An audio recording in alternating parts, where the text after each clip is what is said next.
try to respond on that. So, just to update you, you have asked the question especially on that, I as a parent may be more proactive, but what are the, who are the accountable to make it happen? So, I will just quickly explain you that what is the structure we have in this country. So, we have a national school safety policy. It's a mandatory under the Disaster Management Act. So the first touch point is that there is a policy in the country. Every school should work on school safety.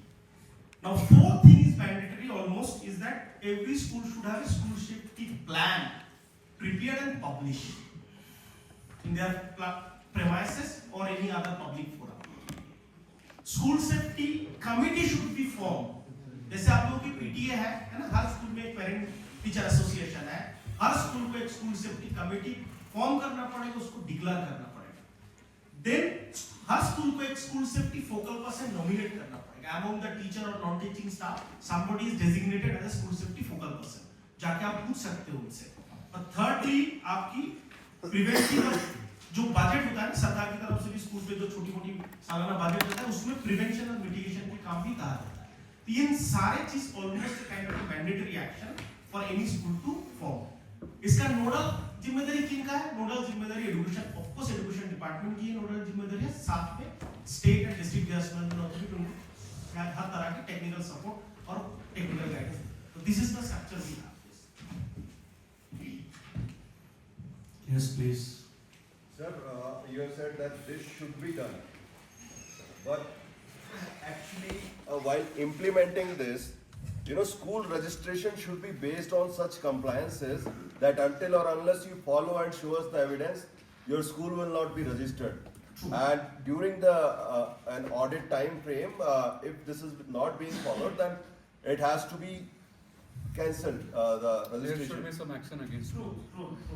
So it is almost in that direction the whole policies are also going ahead.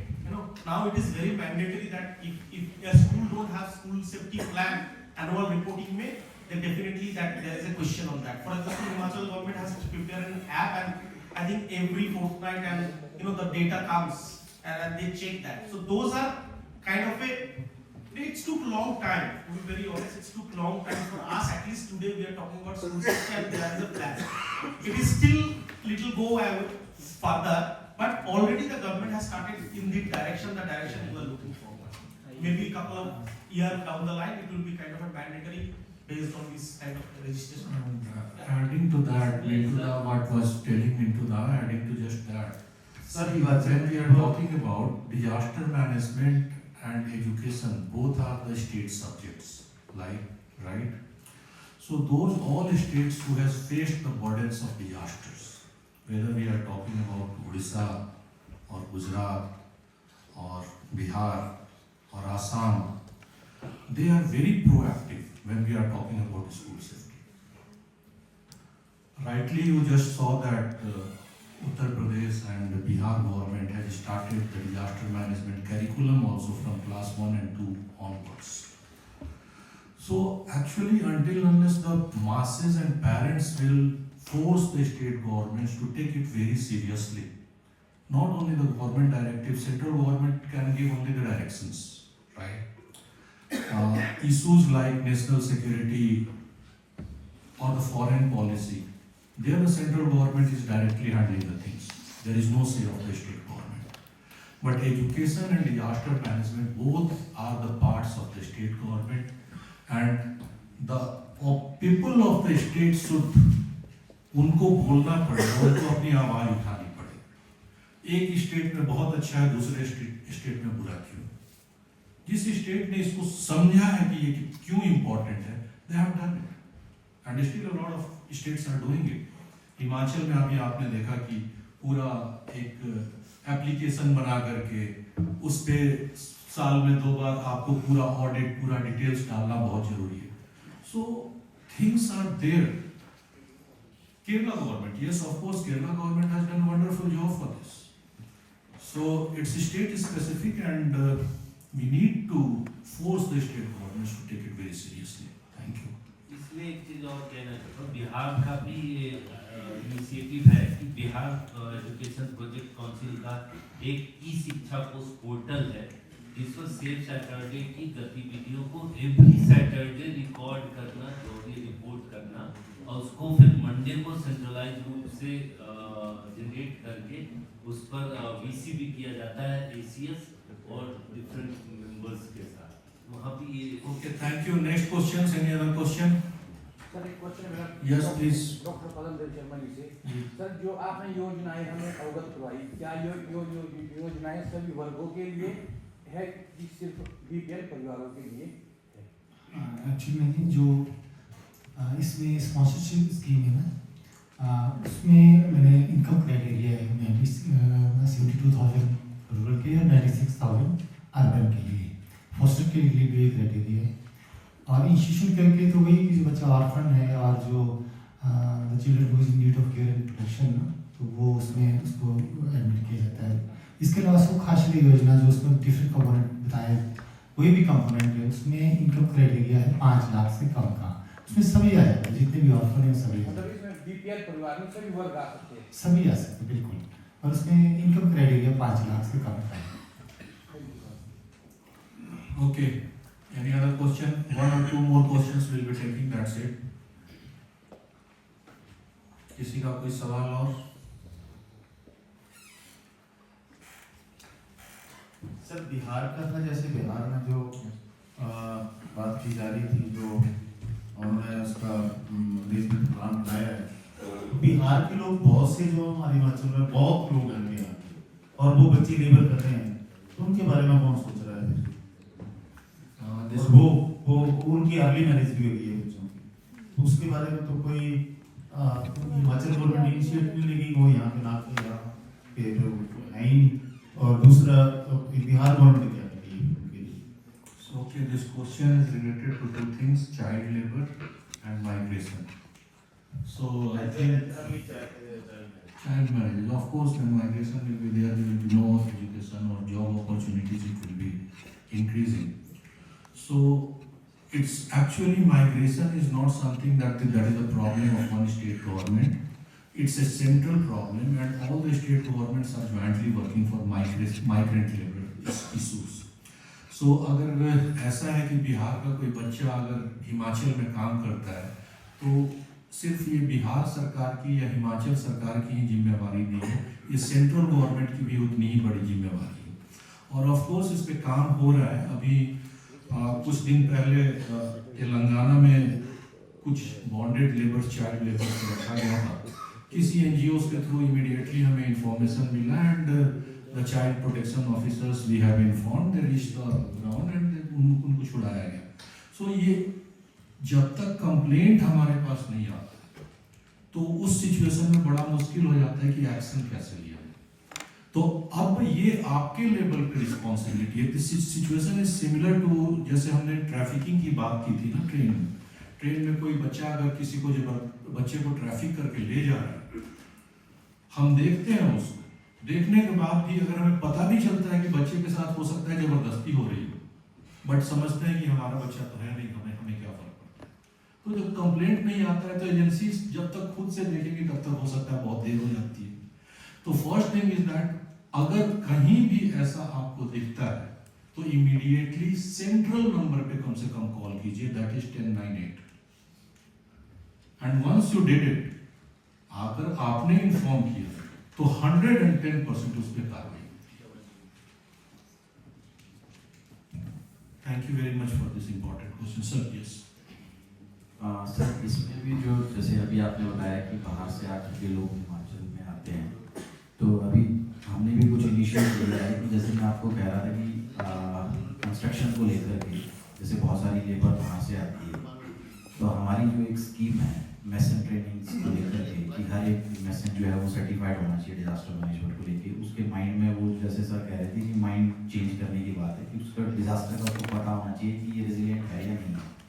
तो अभी हम उसको cabinet में लेके जा रहे हैं कि पहले हम सिर्फ अपने लोगों को देख रहे थे, अब हम कर रहे हैं क्योंकि हमारे हाउस की जो कंस्ट्रक्शन है वो तो बाहर से आकर के लोग कर रहे हैं, तो अभी हम ये इंश्योर करने की कोशिश कर रहे हैं कि उन लोगों को भी हम अपनी स्कीम में लाएं और उनको सर्टिफाई करें। और उस स्कीम में 6 डेज की वो ट्रेनिंग रहेगी रेजिडेंशियल, तो उसमें उसको डेली का जो उसका वेजेस होते हैं वो भी हम उसको देते हैं, उसका रहना खाने का भी हम ध्यान रखते हैं। तो ये वाला इनिशिएटिव भी अभी हमने शुरू किया है। मैं एक चीज बोलूंगा कि बच्चों को बांटा नहीं जाता है, बिहार के बच्चे और हिमाचल के बच्चे बच्चे बच्चे हैं। इस देश की कानून उन बच्चों की सभी जगह पे सेम अधिकार जो बिहार में है वही अधिकार हिमाचल में है, वही अधिकार दिल्ली में, जहां पे भी है। It's a responsibility of whoever is hosting them wherever. Now question is in which circumstances, don't debate on that. If it is landed to somewhere, हमारा सबका प्राइमरी रिस्पॉन्सिबिलिटी है उसको एड्रेस करने के लिए। इंटरेस्टिंगली आपने जो कहा है, पता है हम लोग पूरी दुनिया में काम करते हैं, ये मुद्दे को एड्रेस करने के लिए हमने एक मैनुअल बनाया है पूरी दुनिया में जिसका नाम है child safety in construction site. मतलब हर पहलू में हम काम करते हैं। एक मैनुअल है जहां पे मेसन्स को, इंजीनियर्स को और वहां रहने वाले लोगों को, आसपास के लोगों को ये ट्रेनिंग दिया जाता है कि अगर आपके कंस्ट्रक्शन के आसपास में बच्चे हैं, how do you work, how do you manage that, how do you do the safety. And we also have a manual for the children.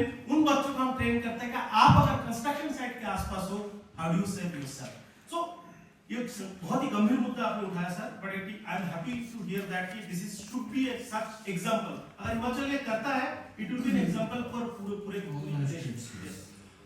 Just have to add one more additional thing.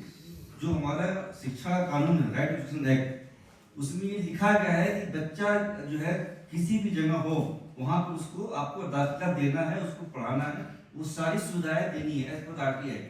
जो कानून भी हमारा कहता है, वो कानून ये नहीं देखता कि बच्चा कहाँ से आया और कहाँ पर है, जिस जगह में है वहाँ पर उसको शिक्षा मिलनी चाहिए। मैं एक और उदाहरण देता हूँ, 30 सेकंड ले रहा हूँ, बहुत इंटरेस्टिंग बात करें तो ना। कोविड से एग्जैक्टली पहले 2018-19 में हम थोड़ा डेटा ढूंढ रहे थे, जैसे मैडम स्ट्रगल कर रहे थे बच्चों के डेटा। हम ये देख रहे थे कि सड़कों में कितने बच्चे हैं इस देश में, कहाँ मिलेगा ये डेटा, कहीं नहीं मिला है। सरकारी किसी भी सिस्टम में हमें नहीं मिला है कि सड़कों में कितने बच्चे हैं। सेव द चिल्ड्रन अपने तरफ से एक छोटा सा सैंपल स्टडी करता है 5 स्टेट में, 5 कैपिटल सिटी में। हमारी आंखें खुल गई, सिर्फ दिल्ली में 80,000 बच्चे सड़कों में थे। मैं 2019 की बात कर रहा हूँ। और ये रिपोर्ट पब्लिश होने के बाद ऑनरेबल सुप्रीम कोर्ट ने उसको कॉग्निजेंट में लिया, फिर स्टेट गवर्नमेंट को पूछा कि इसकी एक्शन प्लान क्या होगा। Then ministry of women and child development के साथ हमने काम किया और इस देश में पहली बार एक एसओपी लाई। पहली बार एक एसओपी है इस देश में, जो कि 2021 में हमने मिनिस्ट्री के साथ काम किया कि अगर वो किसी को भी सड़क पे बच्चे दिखता है, what 1 2 3 4 5 things will be done, which department, who, which officer and everything. Sir ये आपने जो सवाल उठाया ना सर, ये इसलिए है कि again I come back to the root cause, because children are unheard, voiceless. Root cause is that. Thank you. एक सर उसमें मैं ऐड करना चाह रहा हूँ अपने क्वेश्चन में। जैसे आपने स्कूल में बात की सर, आरटीई की बात की कि हर एक बच्चा जो स्कूल में एडमिट होगा वो हम करते हैं क्योंकि मैं एजुकेशन डिपार्टमेंट से हूँ। प्रॉब्लम हमें कहाँ आती है कि उस बच्चे के पास आधार कार्ड नहीं है, उसके पास डेट ऑफ बर्थ नहीं है, और जब उसके पास आधार कार्ड नहीं है ना, तब तक वो जो हमारा यूडाइस जो सिस्टम है उसमें वो अपडेट नहीं हो पाता है, और ना उसको सर मेरे बात को सुने, ना वो वहाँ पर अपडेट हो पाता है, ना वो वहाँ पर रजिस्टर हो पाता है। तो उस अवस्था में उस बच्चे को कब हमने प्रमोट करना है, कैसे प्रमोट करना है, it is the problem with the children who are migrated. मैं सॉल्यूशन बता देता हूँ, बहुत इंटरेस्टिंग। जब 80,000 बच्चे हमें सड़कों में मिला था दिल्ली में, इनकी केयर गिवर कौन है ये ढूंढना शुरू किया हमने, हेड हंटिंग। हमें मिला ही नहीं ऑलमोस्ट 90% बच्चों के लिए। What the way forward was, government had taken a decision that the district magistrate is going to be the guardian for all those children। उनके नाम पे आधार कार्ड बनी थी और उन सभी 80,000 बच्चों को स्कूल में दाखिला दिया गया है। Sir I am talking about change of mindset. आपकी पॉलिसी में सारे प्रावधान है। अगर स्टेट गवर्नमेंट, हिमाचल में अगर ये मुद्दा है, स्टेट गवर्नमेंट ओनरशिप लेता है कि yes all the children who don't have Aadhaar card, all legal identity, the government machineries will provide the legal identity and x department will be the custodian of their guardian and caregiver. दाखिला कराने में 5 minute time नहीं लगेगा। It's about mindset. It's about how you are thinking the same thing differently.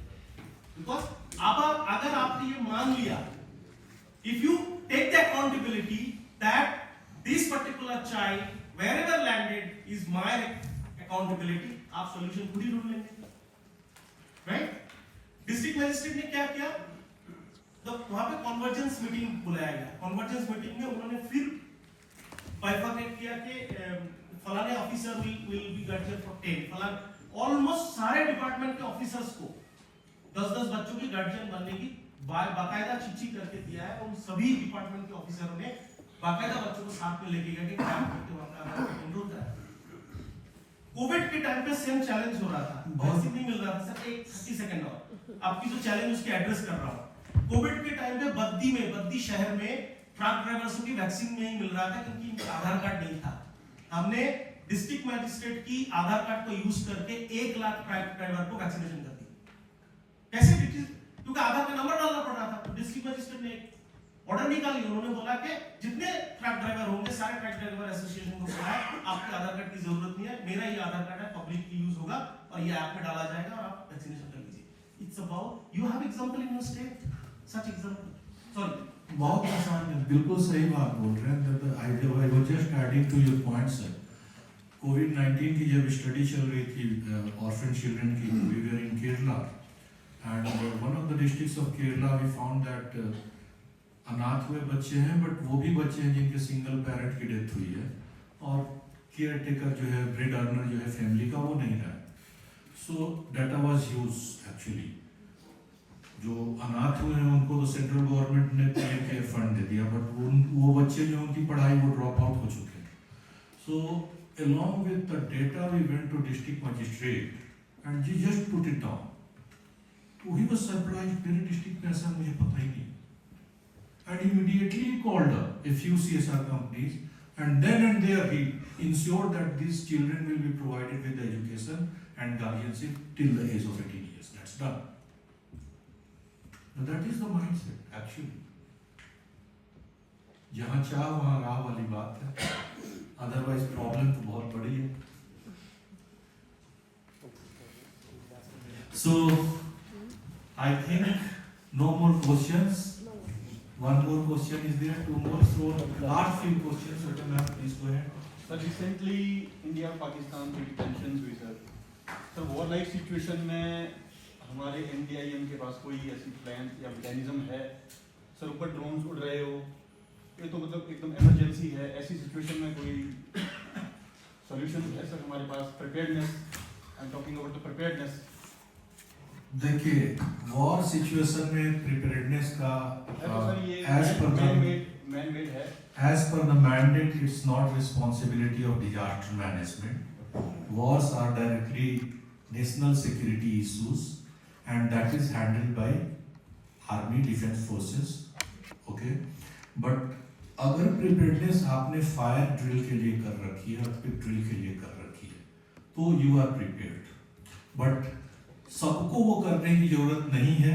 जो border area पे लोग रहते हैं उनको ये स्पेसिफिकली इन चीज़ों के लिए ट्रेन किया जाता है. उनका बंकर्स कहाँ पे है, कितनी दूर पे होना चाहिए.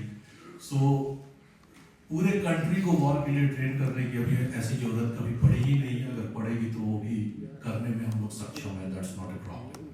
सर इसमें मैं ऐड करना चाहूँगा कि अभी जो वॉर लाइक सिचुएशन थी तो SDM की तरफ से भी कुछ एक SOPs जारी की गई थी कि अगर इस तरह की सिचुएशन होती है तो हमें क्या करना चाहिए, एज ए सिविलियन हमें क्या करना चाहिए और क्या नहीं करना चाहिए.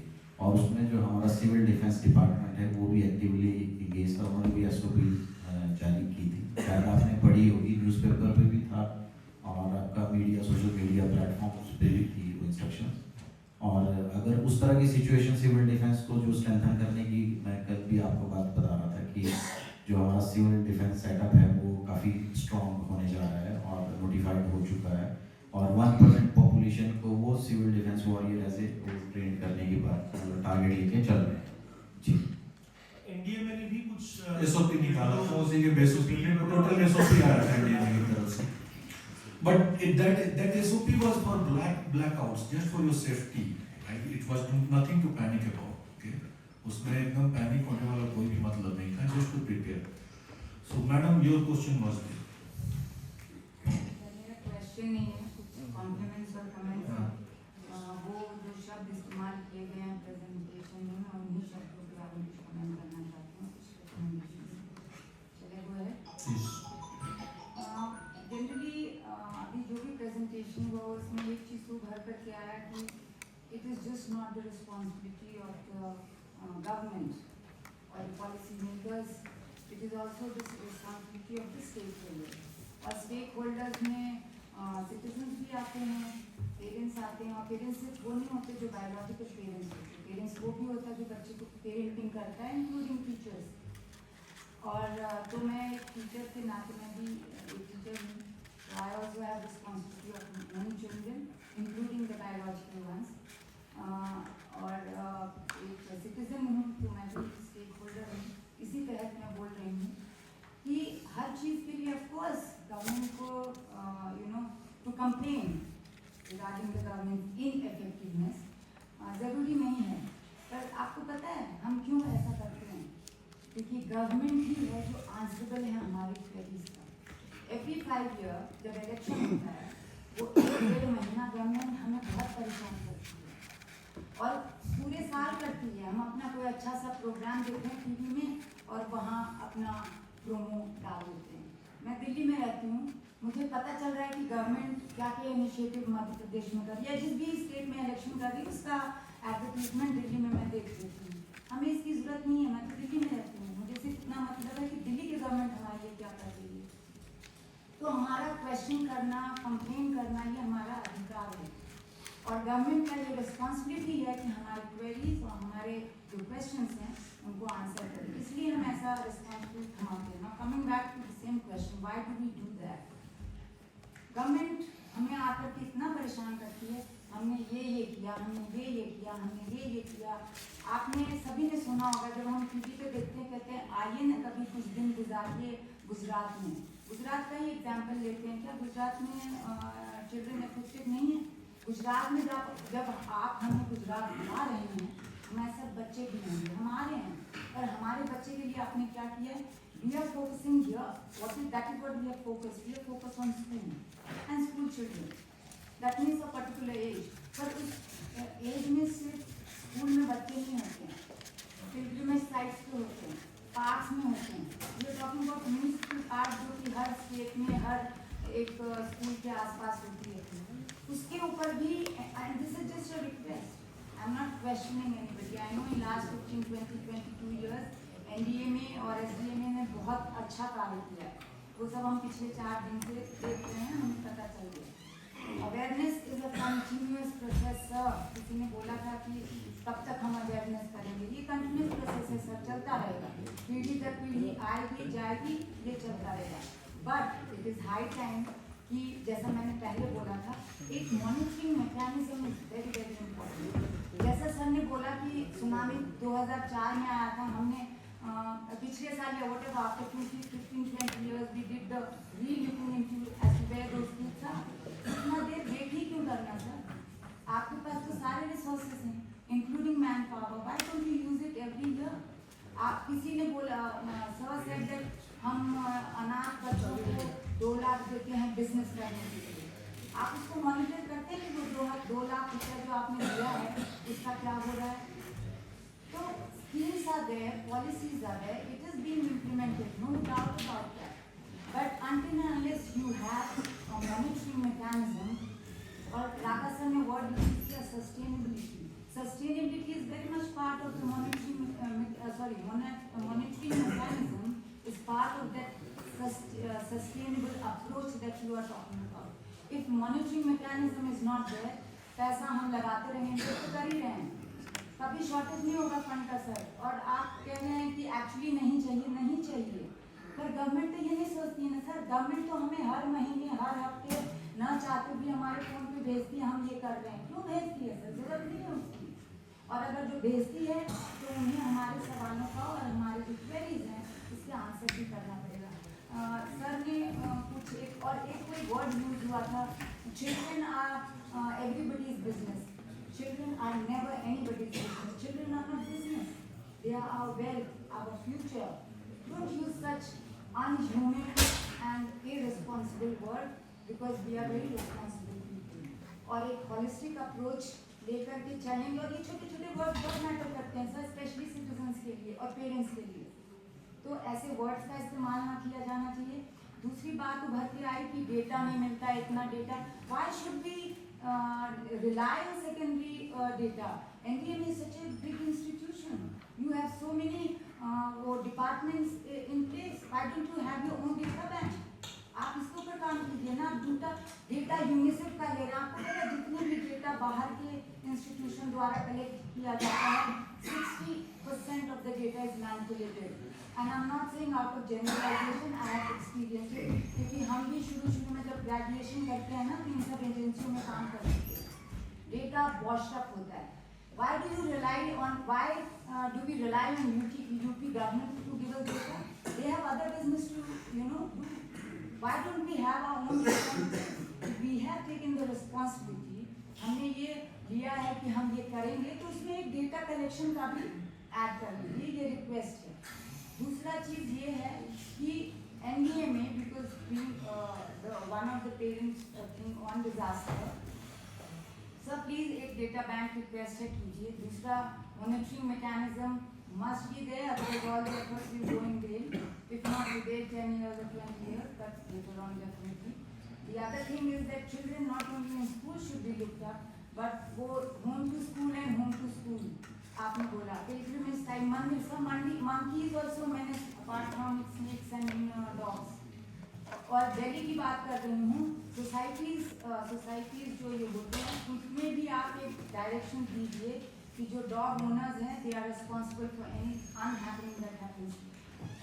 एक लिफ्ट में the lady was there with a dog and it bit the child and there was no response. Why? Was that child not the children that we are talking about? Is not his safety in the lift important? Of course it is. तो मैं ये नहीं कह रही हूँ कि आपने ये नहीं किया या आपने नहीं लुक किया. What I am trying to say, I am trying to bring your attention to these issues also. Please include them. The other important suggestion is कि जैसा हमने आज डिस्कस किया और आज वर्कशॉप है, मेरा ये रिक्वेस्ट है आप एक टाइमलाइन बनाएं 3 महीना 6 महीना 1 साल जिसमें आप मॉनिटर करके जिस मॉनिटरिंग मैकेनिज्म की मैंने बात की है उसको मॉनिटर करके आप एक डेटा तैयार कीजिए और उसके ऊपर वर्कशॉप कीजिए कि हमने ये मॉनिटरिंग मैकेनिज्म करके हमारे पास ये डेटा अभी है और हमने इतनी सफलता हासिल, क्योंकि सफलता तो हासिल की है स्टेट लेवल पे, नेशनल लेवल पे, इंटरनेशनल लेवल पे, तो वो भी आप लोगों को बताइए. लेकिन वो ग्राउंड रियलिटी से जुड़ा हुआ होना चाहिए जो आजकल इजीली अवेलेबल है इंटरनेट पे, उसके द्वारा. क्योंकि हम भी समझते हैं सर यहाँ पे at least people who part of the training in this hall, everybody knows that every 6 semester there is some app in Himachal government which is being re-looked into. But the school that we went makes us feel, हमें ऐसा एहसास हुआ कि वो सिर्फ एक mandatory process है जो फॉलो किया जा रहा है. Ground reality is something very different. So it's a request that NDMA looks into all these aspects besides others. मैं ये कह रही हूँ और सारे जो इश्यूज हैं वो इम्पोर्टेंट नहीं है, पर क्योंकि हम ट्रेनिंग में आए थे तो ये सारी चीज़ें हैं. Thank you very much. What of the points is all taken, and development is always the two-way process, top down and bottom up. So ऊपर से सरकारें काम कर रही हैं, ग्राउंड लेवल पे कम्युनिटीज को काम करना है, and of course governments are responsible and answerable for the communities and the masses. There is no denying about it. And see, time takes, people ask. There are needs and there are requirements, and accordingly the things are developing. 20 साल पहले कोई response forces नहीं थे. आज दुनिया में सबसे अच्छी रिस्पॉन्स फोर्स हमारे पास. 20 साल पहले कोई डिजास्टर मैनेजमेंट का स्ट्रक्चर नहीं था. आज हमारे पास 3 टायर स्ट्रक्चर है पंचायती राज सिस्टम में. 20 साल पहले कोई अर्ली वार्निंग नहीं थी, कोई सुनामी, कोई साइक्लोन पता नहीं चलता था. आज हमारे पास वो भी अवेलेबल है. सरप्राइजिंगली बाकी नेबरिंग कंट्री से हम डिजास्टर मैनेजमेंट के फील्ड में काफ़ी आगे हैं, and we see ourself as the world leaders. whether that's Japan triple disaster or Nepal Bhukam, या अभी टर्की का earthquake, we have proved that. And we are proud that India is one of the countries who is focusing on the vulnerable population, what they are facing in situations of disasters and emergencies. And of course, when we are talking about CCDRR center, it's not meaning school safety. School safety is a very small component of the entire structure of CCDRR. CCDRR is everything. Children 0 years से पहले पेट में जब होते हैं तब से 18 साल तक. Different age groups, different needs, requirements, socio-economic differences, regional differences, linguistic differences, everything is counted for. And that is how we are working, and we are hopeful all the suggestions has been taken. Thank you very much. Let's break for the lunch, and after that we will go.